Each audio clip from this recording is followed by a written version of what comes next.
tal? Bienvenidos a este programa especial, con el objetivo de impulsar criterios jurisdiccionales basados en el derecho a la igualdad y generar herramientas que permitan juzgar con perspectiva de género. En el año 2013, la Suprema Corte emitió un protocolo en esta materia. Hoy analizaremos este instrumento a través de la experiencia de dos juzgadores, veremos los avances y cuáles son los retos. Les presento a la magistrada Lilia Mónica López Benítez. Bienvenida. Muchas gracias por la invitación. También nos acompaña el magistrado Ricardo Paredes Calderón. Bienvenido. Gracias, es un placer estar aquí. Si les parece bien, iniciemos esta conversación mencionando cuál es el objetivo de este protocolo y, por otro lado, qué eventos o qué casos le dieron origen, ¿no? El objetivo básico de este protocolo tiene que ver con hacer realidad el derecho a la igualdad, atendiendo a los postulados del artículo 4 constitucional o a uno de los postulados. Y creo que es importantísimo el conocer de dónde surge esta necesidad y básicamente tiene que ver con las condenas al Estado mexicano en relación con los asuntos tan conocidos, caso Algodonero, Inés Fernández Ortega y Valentina Rosendo Cantú. A partir de ahí surgen condenas para nuestro país que obligan a replantearse el análisis de ciertos aspectos específicos de los cuales iremos platicando, y a partir de ahí este protocolo nace como una herramienta indispensable para todas las personas que juzgamos. Sí, y es muy importante lo que acaba de señalar la magistrada, porque, como dice, no surge de una idea incluso interna, sino surge de estas condenas, y es a partir de ahí donde nos empezamos a cuestionar realmente si lo que estábamos haciendo con antelación era correcto o no. Incluso el protocolo a mí me gusta mucho porque va poniendo ejemplos, incluso al inicio señala este caso de la violación, como en 1994, en la primera sala de la anterior Suprema Corte de Justicia, a la hora de interpretar este delito, estableció que no había delito de violación cuando era una relación entre cónyuges.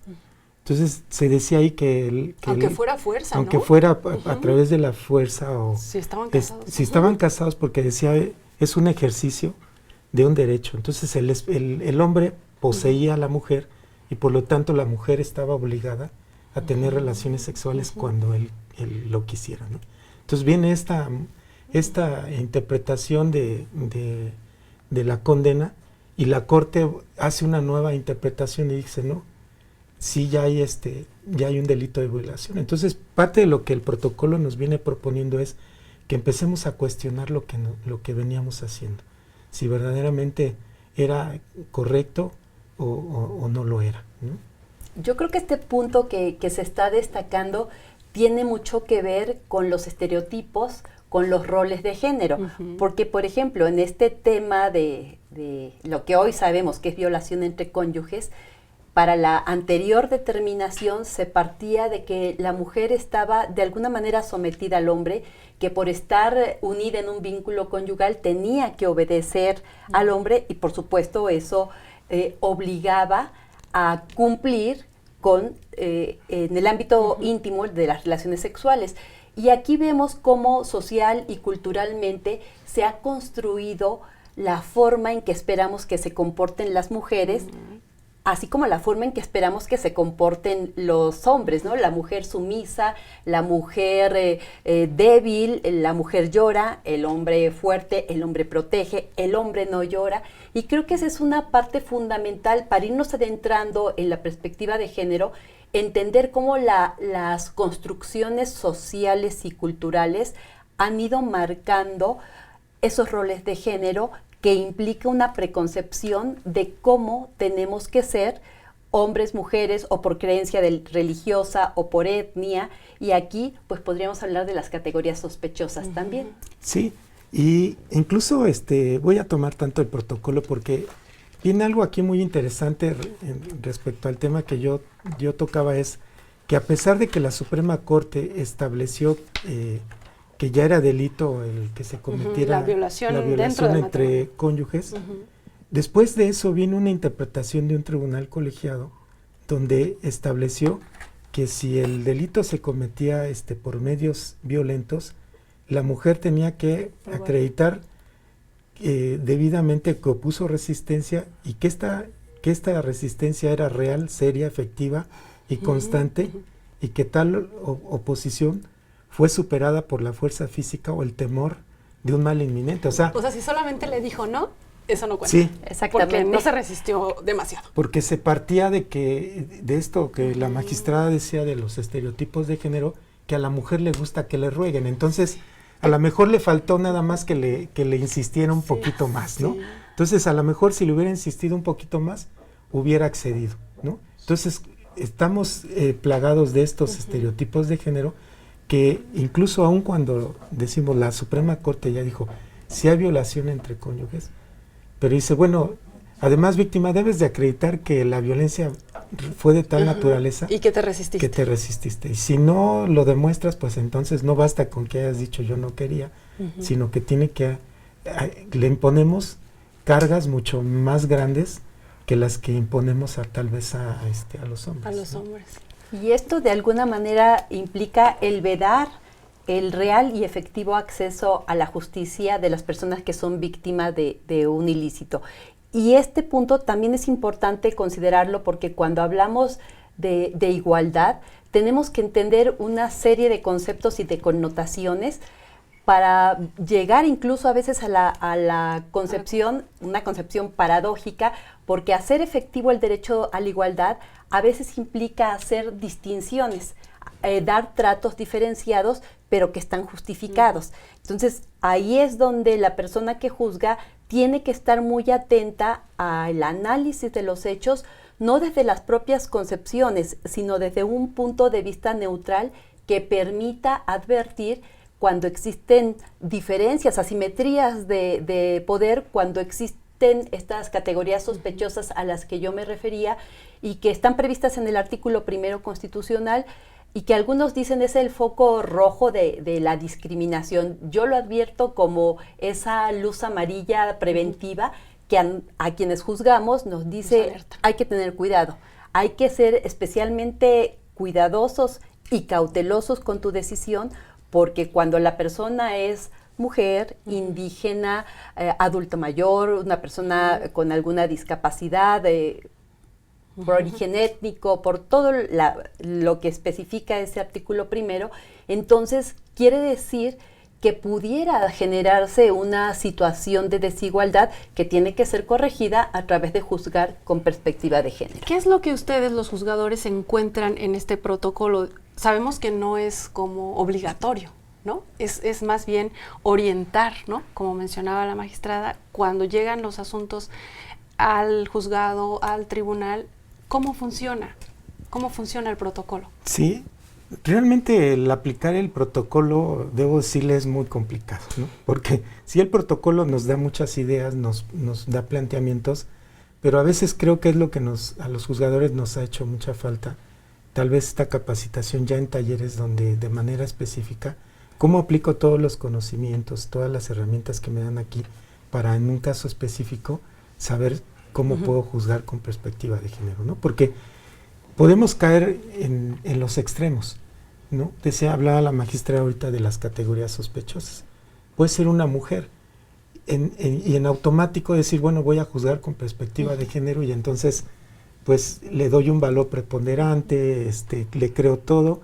Y tal vez no es así. Y no es, a lo mejor no es así. Entonces, también yo lo veo las categorías sospechosas, como ya le decía, es una alerta amarilla que hace que tú como juzgador tengas cuidado o pongas especial atención, pero en todo caso, si las partes no te ofrecen pruebas, tú de manera oficiosa te puedes hacer allegar pruebas para poder robustecer o determinar si es de categoría sospechosa, pasa ya a acreditar que es una persona en estado de vulnerabilidad y entonces pues ya implementar la perspectiva de género, ¿no? Entonces al final de cuentas el protocolo me parece que es muy útil porque nos da una serie de herramientas y de conceptos y de cosas como juzgadores debemos de tomar en cuenta al momento de emitir una resolución. Y como un paréntesis para quienes no son los especialistas en derecho, ¿cómo le explicarían esto de las categorías sospechosas? Básicamente las categorías sospechosas tienen que ver con la especial situación de una persona, que por pertenecer a ciertos grupos ya de entrada nos puede generar esa alerta para decir, aquí hay que tener especial cuidado. Y ya decíamos, ¿quiénes son las personas?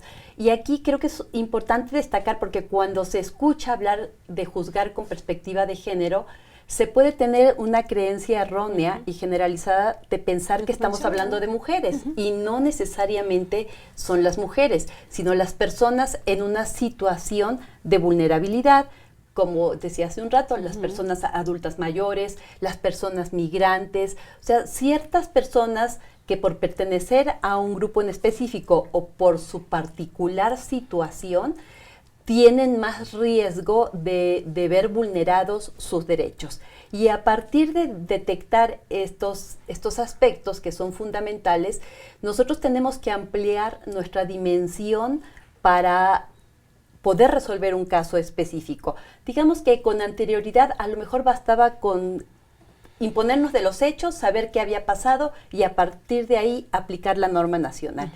Y ahora no es así, o sea, yo no puedo quedarme solamente en los hechos, sino que tengo que dimensionar, tengo que verlo con una mirada diferente, con una nueva perspectiva y entender que el contexto es muy importante. Y cuando hablamos de contexto, yo tengo que saber si una mujer que sufrió violencia, por ejemplo, es adolescente, si además es indígena o quizá además está embarazada. Entonces, todo este contexto social, cultural, de todo económico, de todos estos aspectos, me da un parámetro diferente a los simples hechos que me permite dimensionar el asunto y buscar los mejores cauces para proteger a esa persona, para proteger su dignidad y sus derechos humanos, a partir ya no solamente de la norma nacional, sino inclusive de la aplicación de tratados internacionales de derechos humanos y de muchas otras herramientas. Vamos a hacer una pausa y regresamos.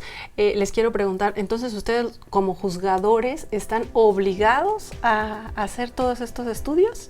Vamos a la pausa y regresamos, no se vayan.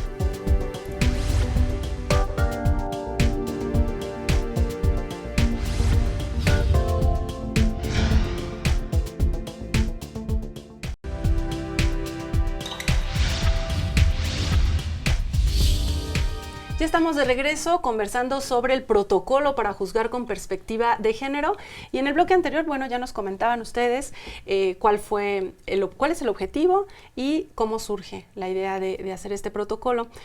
Ahí se habla de estereotipos, que ya mencionábamos un poco en la conversación. Sí, yo soy de la idea que justamente los estereotipos son los que han llevado a que existan estas grandes desigualdades, ya sea, básicamente hablamos de hombres y mujeres, porque se nos asigna socialmente ciertas características. Ya decía la magistrada hace un momento que el hombre debe ser fuerte, el hombre no llora, el hombre es el sostén de la casa, la mujer es una persona abnegada, obediente, es sumisa, debe de vestirse de determinada manera, debe de comportarse. Entonces, si esos estereotipos ya los llevamos al ámbito jurisdiccional, pues impactan, porque el juzgador puede o no valorar una declaración de algún testigo dependiendo de esos estereotipos, ¿no? Porque, por ejemplo, hace poquito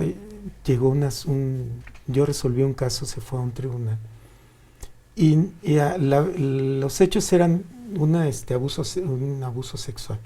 El jefe le tocó los senos al empleado.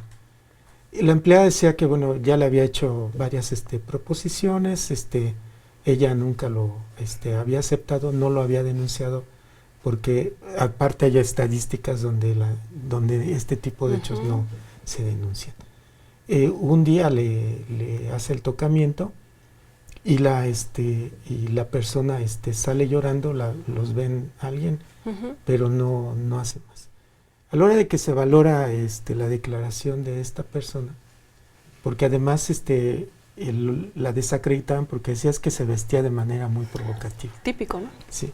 Entonces, pues ella propiciaba porque pues se ponía escotes, a la hora que el tribunal no le da valor a la declaración, le impone cargas muy grandes y eso lo vemos muy comúnmente en los asuntos, porque le dice, es que tú no merece valor la declaración tuya.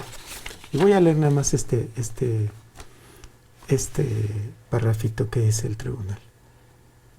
Dice, no obstante que el quejoso ya le había referido que fuera a un hotel a seguirla, se quedó sentada mientras él cerraba la puerta y se acercaba a ella por la espalda luego de tocarle los senos. Dice, más aún, que ante tal suceso conservara la calma y no pidiera ayuda, a sabiendas de que sus compañeros se encontraran afuera de la oficina y ante cualquier grito de inmediato acudiré a verla por qué estaba gritando. Entonces, como tú, víctima, no hiciste estos actos heroicos o que yo considero que debiste haber hecho, por lo tanto lo que tú narras no resulta creíble, ¿no? Y entonces vienen otra vez estos estereotipos, porque generalmente también otra de las características que se le asignan a la mujer, lo digo con todo respeto, es que la mujer es muy mentirosa, ¿no? O sea, dice mentiras, es fantasiosa, inventa cosas. Entonces, estos estereotipos pareciera ser que solamente son sociales, pero impactan también en el juzgador al momento de valoración de las pruebas. Entonces, si nosotros vemos a un hombre que cuando declara llora, le creemos porque decimos, bueno, pues, ¿cómo no le voy a creer si hasta lloró, no? Lloran. Entonces, si el hombre, decimos, el hombre es fuerte y no llora, entonces, si va y declara y llora, pues le creo mucho. Pero si yo veo en una audiencia que la mujer llora, pues realmente como que es algo normal, porque decimos que las mujeres lloran de todo, ¿no? Entonces, ya no me genera convicción el ver de la misma manera a un hombre que llora o a una mujer que llora, ¿no? ¿Por qué? Porque son estos estereotipos y que nos van condicionando para el momento también de valorar. Pero qué complicado, porque socialmente uno puede seguir platicando sobre el tema y va entendiendo social y culturalmente eso pasa, pero cuando ya estamos en un juzgado, ¿no? Para impartir justicia, qué difícil, qué terrible que no estén alertados como para eso, ¿no? Como ocurrió en el caso que señala. Pero fíjense que estos estereotipos, además de ser sociales y culturales, yo diría hasta emocionales son, porque representa una carga emocional muy fuerte para la persona que no se conduce en función de los estereotipos que se esperan de esa persona. Por ejemplo, volviendo al tema de las mujeres, el delito de violación o el de abuso sexual, porque va vestida de determinada manera, porque salió de un bar, porque bebió unas copas, se le está ya penando socialmente solamente por ese hecho. Y aparte, si sucede alguna situación o alguna conducta que dé lugar a la comisión de un hecho delictivo, pues entonces ella provocó.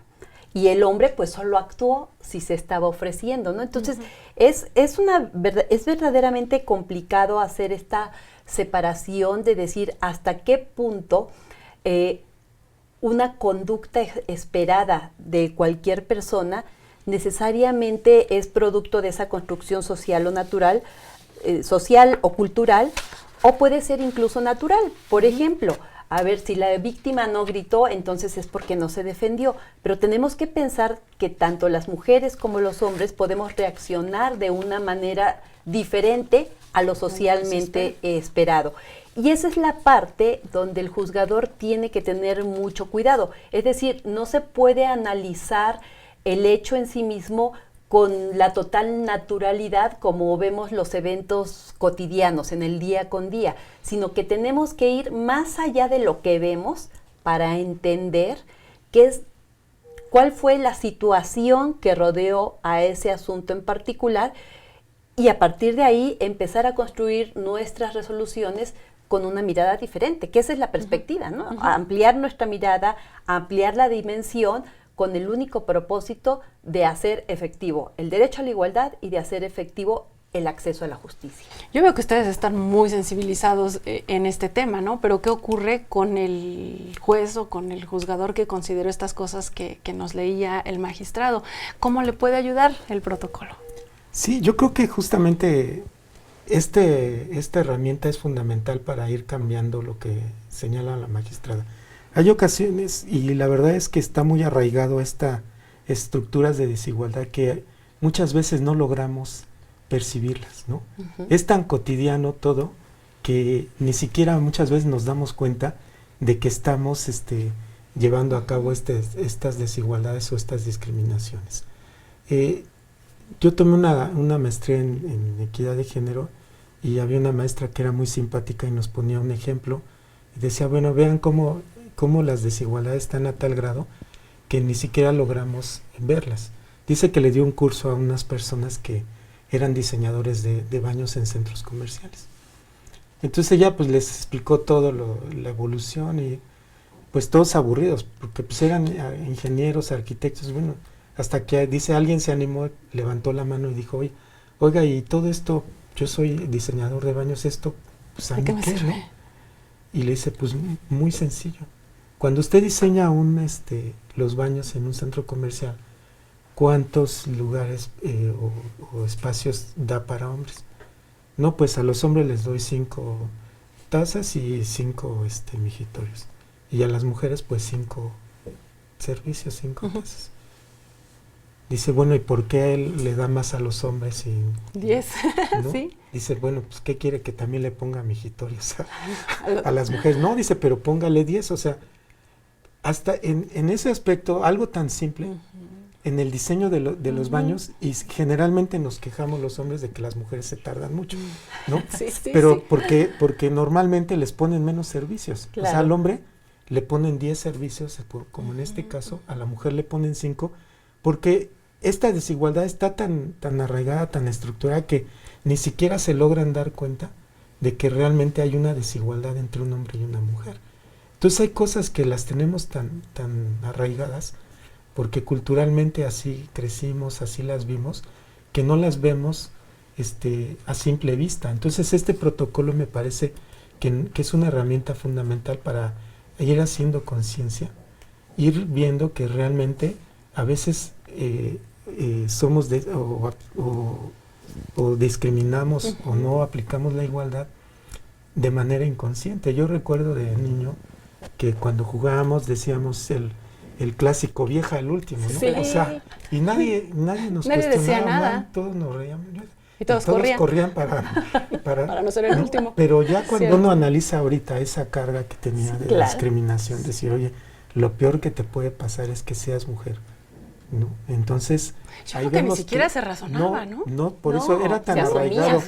Y Estas no pasaba estructuras nada. de desigualdad están tan arraigadas en todos. Y incluso la Corte recientemente sacó una tesis que la deben de recordar, donde habla que esto de impartir justicia con perspectiva de género no es una cuestión de hombres y mujeres. O sea, no por el hecho de ser mujer voy a juicio, ¿no? a juzgar con Sí, perspectiva sí, de así género. es. Porque incluso las mujeres, no porque sean mujeres, van a juzgar de esta manera, porque traen tan arraigados estas estructuras de desigualdad que las ven tan normales que las siguen repitiendo, ¿no? Y esta herramienta me parece fundamental para ir... como para ir desarrollando esa sensibilidad, ese estar atento para poder detectarlo rápido, Claro, al leer la norma. Es eso, ¿no? Tener una visión diferenciada del impacto que tiene no solamente los hechos, porque esto hasta nos puede dar risa en un momento dado, pero fíjense cómo esos hechos también se pueden trasladar a la ley, y es ahí donde uno tiene que ser especialmente cuidadoso, porque uno pensaría, a ver, una norma que pasó por un proceso legislativo, que fue discutida, que fue votada y que fue aprobada, pues pensaría uno cuando la tenemos a la vista que es una norma neutra, y no necesariamente son normas neutras. Y un ejemplo que todas las personas conocemos en el sentido, por ejemplo, de las guarderías. Sabemos que las derechohabientes de un instituto de seguridad social, si eran madres trabajadoras, tenían el derecho a las guarderías para sus hijos e hijas, pero el hombre no podía acceder a ese derecho. Y ahí tenemos que entender cuál es la carga estructural, social y cultural que se tiene. A ver, una mujer que trabaja es porque no tiene un hombre a su lado. Entonces tiene que trabajar y es probable que no tenga con quién dejar al cuidado a los menores. Pero también vemos la otra parte de este tema. el hombre, ¿por qué va a necesitar que el le cuiden servicio a sus de hijos, guardería si tiene sus para sus hijas e hijos, puesto que se asume que tiene Sí. una mujer que está en el hogar Que se y que encarga las de eso. atiende? Entonces, así podemos tener este ejemplo, podemos tener el ejemplo también de las pensiones, que en el caso de las mujeres, pues bastaba con que el marido trabajador falleciera para que accediera a la pensión, pero si es la mujer trabajadora y el marido estaba registrado para tener ese derecho a la pensión, tenía que probar mayores aspectos que la mujer, que era dependiente económico, que tenía alguna discapacidad. Entonces, discriminamos en los hechos, pero también podemos discriminar en el derecho. Vamos a hacer una pausa y seguimos conversando sobre este tema y esta herramienta, el protocolo para juzgar con perspectiva de género.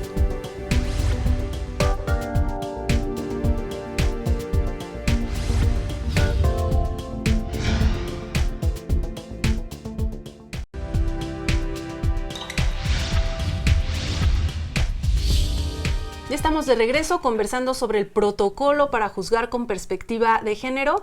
En el bloque anterior hablábamos ya, nos comentaban ustedes sobre los estereotipos y yo había quedado pendiente en el primer bloque preguntarles si ustedes están obligados como juzgadores a hacer este análisis cuando tienen una norma, cuando detectan las categorías sospechosas. Sabemos que el protocolo es una guía, ¿no? Son pues sugerencias hasta cierto punto que pueden orientar las resoluciones, pero ustedes como juzgadores están obligados a hacer este estudio. Por supuesto que estamos obligados. Aquí al inicio del programa destacábamos pues nuestra norma constitucional. Por un lado es una norma, el artículo 1 constitucional, donde todas las personas tenemos derechos humanos. Y al hablar de todas las personas, pues obviamente no podemos hacer ningún tipo de distingos. Y si este artículo lo armonizamos con el artículo 4 constitucional, que habla del derecho a la igualdad, bueno, pues vamos a respetar los derechos humanos de las personas, haciendo efectivo este derecho a la igualdad. Pero no nos quedamos solamente en la norma constitucional. Ya decíamos que derivado de las condenas de estos asuntos a los que nos referimos en un principio, pues surge la aplicación de los tratados de derechos humanos, donde México haya sido parte, los haya firmado, y a partir de ahí encontramos muchos de ellos que nos habla de este derecho a la igualdad. Y al hablar de este respeto, pues obviamente surge la necesidad de juzgar con perspectiva de género, y para eso tenemos instrumentos que nos van guiando, como es el protocolo, pero también tenemos toda la doctrina constitucional de la Suprema Corte de Justicia de la Nación y de tribunales internacionales que también nos orientan en esta función. ¿Sí hemos avanzado, magistrado? Sí, un poco hemos avanzado y un poco abundando lo que decía la magistrada. Para hacer esta diferenciación lo hace muy bien ella. Decir, bueno, una cosa es que el protocolo como tal no es obligatorio, no es una jurisprudencia que nos obligue a aplicarlo, ¿no? Porque al inicio había juzgadores que lo ponían y lo transcribían parte, y lo anterior se resolvió en atención a que el protocolo dice tal cosa. Entonces hubo esa pequeña discusión si el protocolo era obligatorio. Al final la Corte misma dijo, no, es un instrumento que puede servir, una herramienta, ¿no? De apoyo. Pero bueno, lo que sí es obligatorio es juzgar con perspectiva de género, ¿no? Y ya hay tratados, hay doctrina, hay muchas cosas que como juzgadores lo podemos hacer. A tu pregunta, ¿hemos avanzado? Me parece que sí, no como quisiéramos que avanzaran, ¿no? O sea, lo vemos en los casos que comúnmente se ven a diario en los tribunales, donde todavía, les digo, a las mujeres se les pide una conducta mucho mayor. Hay estadísticas donde se dice que a la mujer, en un mismo caso que comete un delito, un hombre y una mujer, se le sanciona, a la mujer se le sanciona más, volviendo un poco por estos estereotipos, en el sentido de que como la mujer se espera una conducta intachable, entonces cuando llega a cometer un delito se le reprocha con mayor. El hombre es muy común que cometa infracciones, que cometa delitos, es más, entonces como que socialmente se le justifica más, ¿no? Incluso la magistrada ha trabajado mucho con mujeres en prisión, y lo podemos ver cuando son en los días de visita, ¿no? Claro. El reclusorio preventivo, bueno, hay filas enormes, bolsas, parece día de fiesta. Para los hombres, ¿no? Para los hombres, pero si da uno la vuelta y ve donde son las mujeres, pues está totalmente vacío, ¿no? Normalmente son abandonadas, es una vergüenza para la familia, eso. Entonces, me parece que hemos ido avanzando. El Consejo ha hecho un gran esfuerzo, la Suprema Corte, de impulsar, la magistrada a través de la Asociación de Jueces y Magistradas, capacitan, van a todos los estados, dan pláticas. Es un esfuerzo, pero me parece que pues todavía falta mucho, ¿no? Justo antes de empezar el programa platicamos y decíamos, bueno, es que se requiere de una capacitación constante, porque el Poder Judicial y la sociedad en general pues es muy cambiante, ¿no? Entonces, nosotros recibimos algunas capacitaciones, pero pues ya a los que nos dieron capacitación a lo mejor ya unos se jubilaron, otros ya no están. O ya se presentaron nuevas situaciones, ¿no? Exactamente, Sociales. Entonces me parece que hemos avanzado. El avance, pues a veces quisiera uno que fuera mucho más acelerado, pero yo creo que con la labor que hace, por ejemplo, el instituto, la magistrada a través de la asociación, pues vamos creciendo. Sí, yo creo que ese es un punto muy importante. Uno no puede saber cómo juzgar con perspectiva de género si antes no entiende todas estas diferencias a las que ya nos hemos referido, ¿no? Sociales, culturales, y a partir de ahí tenemos que empezar a condicionar nuestra mente a elaborar o estructurar sentencias diferentes, primero a partir de la sensibilización. Si yo no me sensibilizo, no puedo entonces dar el siguiente paso, el conocimiento y la aplicación de todos los instrumentos que tenemos, de la norma, de la jurisprudencia, porque no lo voy a entender. Y esto tiene que ser una capacitación constante, porque el Poder Judicial es cambiante, el Poder Judicial evoluciona también, y siempre tenemos que estar trabajando sobre los mismos temas a efecto de poder interactuar ya cuando tenemos el asunto en la mano, porque a lo mejor si yo voy y me siento y escucho un curso de perspectiva de género, voy a decir que es muy interesante, pero si no lo sé aterrizar en mis argumentos, en la estructura de mi sentencia, pues entonces no me va a servir de nada. Y ahí entramos a una fase diferente que implica ya el cómo juzgar en los asuntos que cotidianamente tenemos, a partir de detectar estereotipos, de entender las asimetrías que puede haber, de asimetrías de poder, de entender el contexto al que ya nos referíamos, y luego pues la aplicación del derecho, la argumentación que tiene que ser de una manera diferente, porque implica el que no utilicemos un lenguaje con el cual estemos discriminando o estemos revictimizando a la persona. Entonces, hablar de un lenguaje incluyente también empieza a cambiarnos nuestra estructura mental y nos permite evolucionar en los criterios que vamos teniendo y en la forma de entender los asuntos. Entonces, en primer lugar, tendría que haber primero un convencimiento por parte del juzgador de justo querer aplicar esa perspectiva de género. Y después capacitación permanente para estar pues al día, ¿no?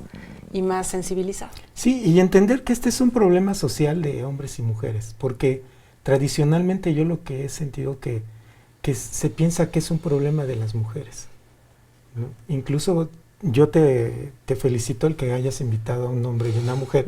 Digo, no porque me hayas invitado a mí, pero me parece que es importante, porque tradicionalmente, si ustedes se dan cuenta, cuando es un tema de género, invitan a puras mujeres. Solo mujeres. ¿No? Como si el problema no estuviera involucrado y se tuviera que sensibilizar a los hombres.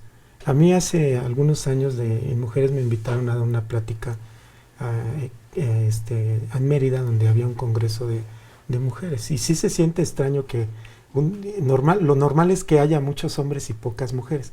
Y en ese caso eran puras mujeres y hombre, sí se siente uno medio intimidado.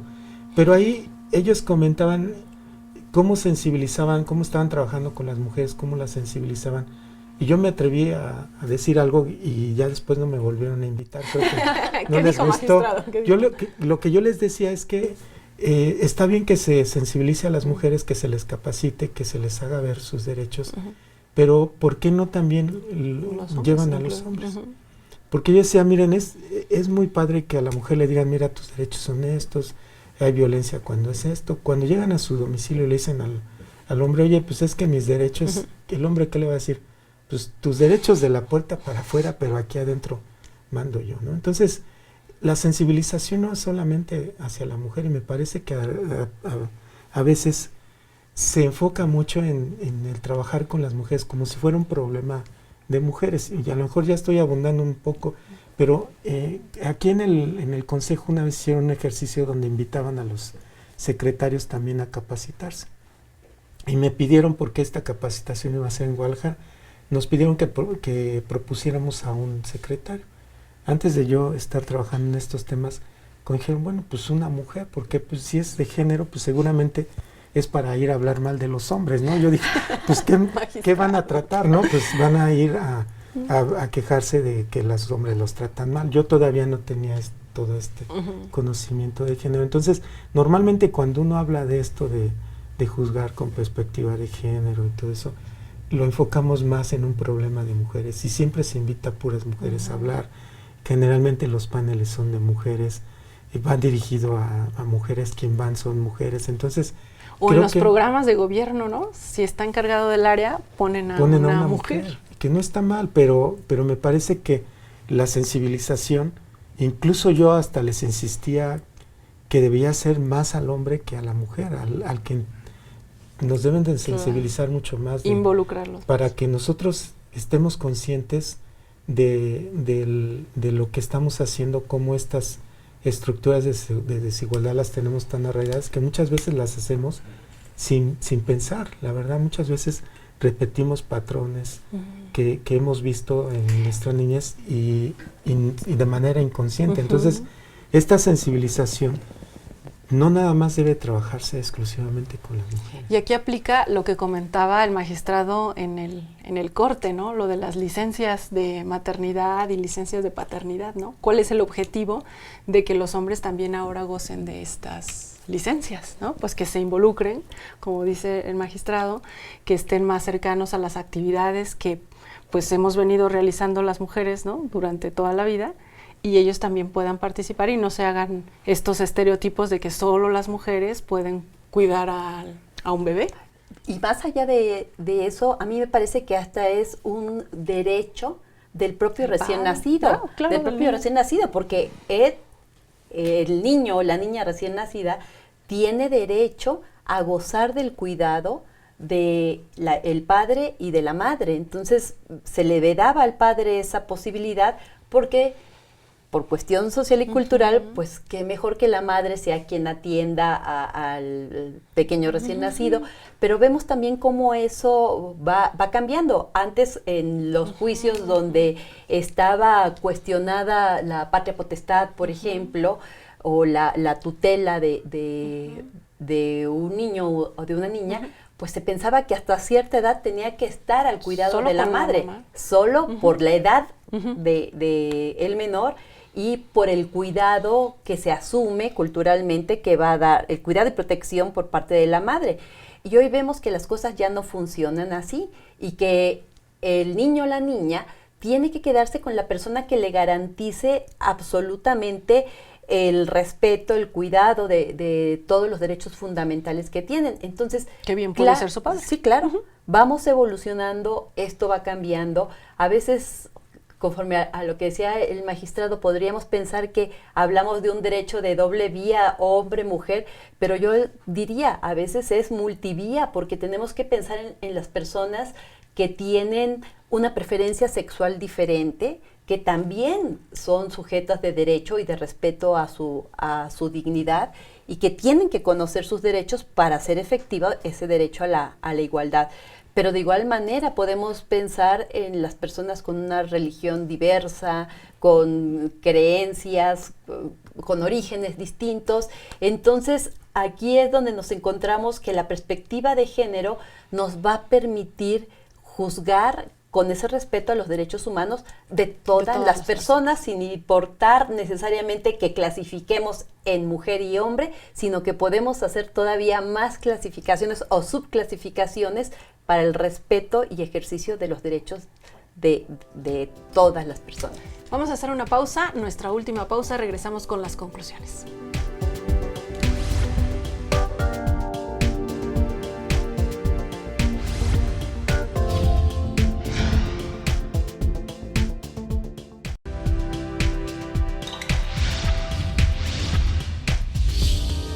Estamos hablando sobre el protocolo para juzgar con perspectiva de género y estamos en nuestra parte final del programa. Si les parece bien retomar esta parte en la que ya concretamente en el juicio, o en el proceso, ¿no? Cómo van aterrizando todo lo que encuentran ahí en el protocolo, todo lo que está en los tratados internacionales y por supuesto en la Constitución para poder juzgar con perspectiva de género, ¿no? Menciona ahí el protocolo, por ejemplo, cuestiones previas al proceso. ¿Qué aspectos son los que tiene que estar muy pendiente el juzgador?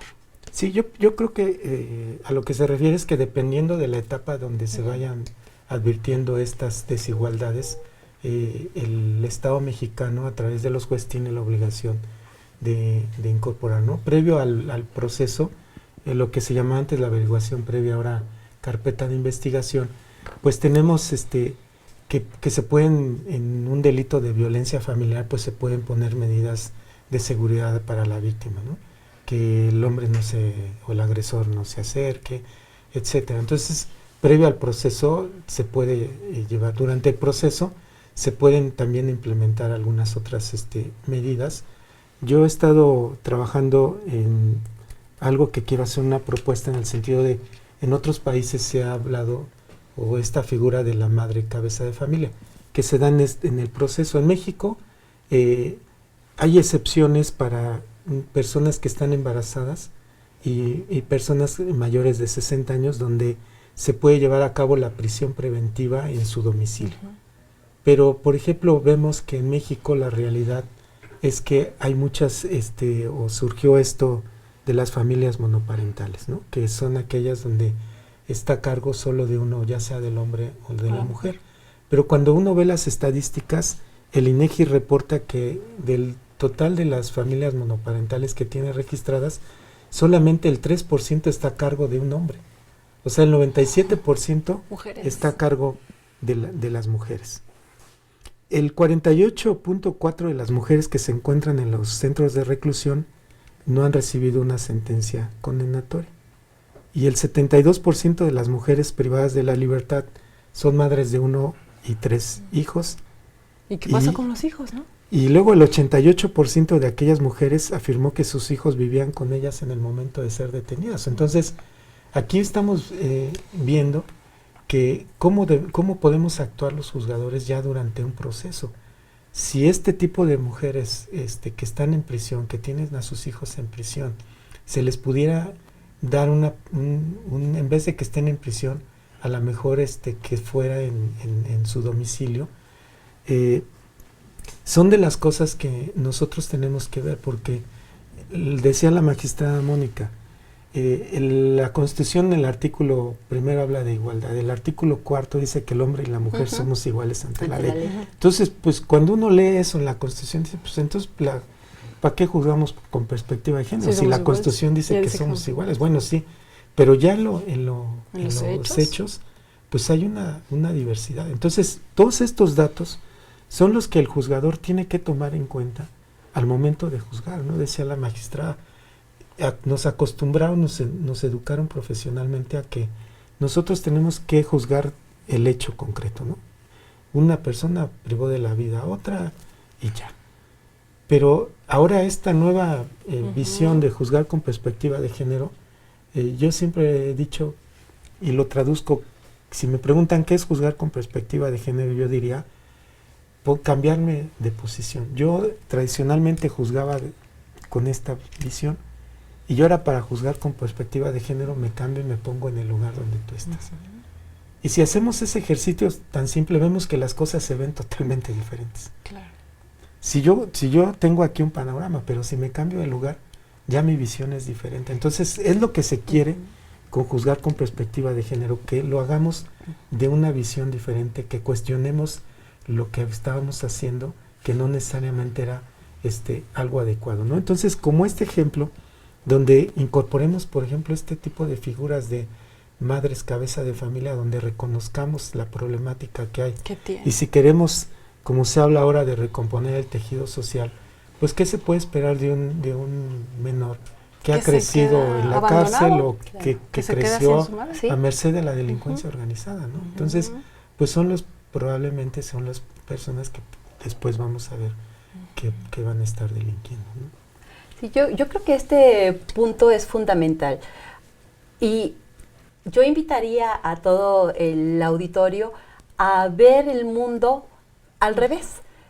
¿Qué pasa cuando yo estoy en los zapatos de un hombre, en los zapatos de una mujer, en los zapatos de una persona migrante, por ejemplo? Y creo que eso nos puede dar una perspectiva diferente. Es cierto que la Constitución habla del derecho a la igualdad, pero desde la parte formal. Y aquí lo que nos interesa a quienes juzgamos es traer esa igualdad a lo material, a lo efectivo, a lo que al auditorio y a mí nos importa, porque es la vulneración de nuestros derechos y el permitir que a través de una sentencia pues se respete mi dignidad y se respete efectivamente mi derecho. Y si lo hablamos desde ese punto de vista, bueno, pues el protocolo nos dice, analiza los hechos, entiende cuál es el contexto, aplica el derecho, pero desde una visión dimensionada, no desde la aplicación estricta de la letra de la ley, como cuando, por ejemplo, en mi caso, yo aprendí así en la Facultad de Derecho de la universidad.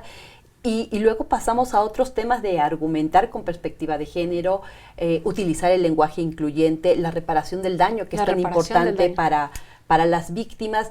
Entonces creo que el entender socialmente la problemática de cada persona o grupo en particular nos da los parámetros para saber cuándo y cómo aplicar la perspectiva, y que a través de ella rescatar la dignidad de las personas y hacer efectivos sus derechos. Si no lo logramos de esa manera, es que quizá no estamos aplicando correctamente la perspectiva. Digo, también habrá que entender que hay asuntos que lo permiten y hay otros que no lo permiten, pero para poder identificar, pues tengo que tener mi mente entrenada a pensar desde una visión diferenciada. Destacaríamos entonces aquí este punto que mencionaba el magistrado de ponerse en los zapatos del otro. Por ejemplo, como decía, como al dictar una medida cautelar y considerar que la mujer es la única, es el sostén de la familia y tiene sus hijos, ¿qué vamos a hacer? ¿La van a dejar en prisión preventiva, no? ¿O le va a poner alguna otra medida que le permita pues atenderlos? Recordé ahorita un caso de una mujer que tenía un hijo que tenía una discapacidad intelectual y era la única, y él era menor, tenía 4 años, y la jueza se preguntaba, y el delito parece que era grave, ¿qué podía hacer, no? Ustedes como juzgadores sin duda se enfrentan a grandes retos, ¿no? Porque tampoco es fácil, aunque lo tengan muy claro. ¿Cómo se decide ahí, no? Sí, el primero, lo que los juzgadores quisiéramos es que hubiera legislación al respecto, ¿no?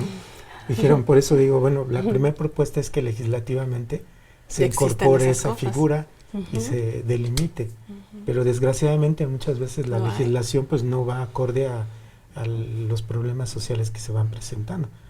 Pero yo creo que en muchos casos estos tipos de protocolo y toda la legislación y tratados que existen sí nos puede dar posibilidad de hacer una interpretación e imponer una medida cautelar diferente a la mejor a la prisión preventiva, atendiendo a las circunstancias de cada persona, porque al final de cuentas, no sé si Mónica coincida conmigo, pero juzgar con perspectiva de género es un traje a la medida para cada quien. O sea, no es de que... Hombre o mujer, no importa. Es de acuerdo a las circunstancias, al contexto, a las características de la persona, es como vamos a juzgar. No, a lo mejor yo ya llevé a cabo o tuve otro asunto más o menos similar, pero las características de la persona eran diferentes, entonces no puedo juzgar de la misma manera A y B. Entonces, juzgar con perspectiva de género, me parece, es que se juzgue con un traje a la medida por las características de esta persona, si estaba en estado de vulnerabilidad, si cuáles eran las características, cuál era el contexto, para entender por qué en un momento dado actuó de esa manera esta persona, alguien que mató a lo mejor a su cónyuge, una mujer que durante 10, 15 años fue violentada. Entonces, si uno deja de analizar todo eso, pues si ve uno los hechos, pues sí está acreditado y a lo mejor ella confesó y dice, sí, yo lo maté, pero bueno, cuando empieza a ver todo el contexto que existió y todo lo que lo llevó y todo lo que sufrió esta persona, pues dice, pues yo hubiera hecho exactamente lo mismo, ¿no? Entonces, me parece que este tipo de herramientas nos ayuda a tener este tipo de visión y juzgar con mayor justicia cada caso que se nos va presentando en nuestro día a día. Se nos acaba el tiempo y me gustaría que cada uno de ustedes nos diera una conclusión.